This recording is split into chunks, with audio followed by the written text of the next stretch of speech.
...1274. godine prije Krista odigrala se bitka kod Kadeša, jedna od najznačajnijih bitaka staroga svijeta između egipatskog faraona Ramzesa II. I hetijskog kralja Muvatala.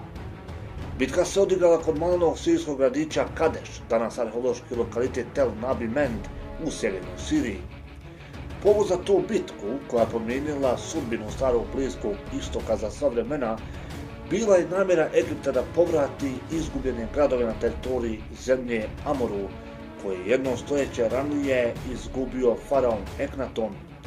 Egipatska vojska brojala je 20.000 vojnika podijeljenih u 4 divizije koje su nosile imena Ptah, Ra, Amun i Set. Hetijska vojska s druge strane brojala je 50.000 vojnika sastavljenih od vazalskih gradova. Iako je ova bitka trajala satima, završila je neriješeno, ali je na koncu dovelo do potpisivanja prvog historijski dokumentovanog mirovnog sporazuma.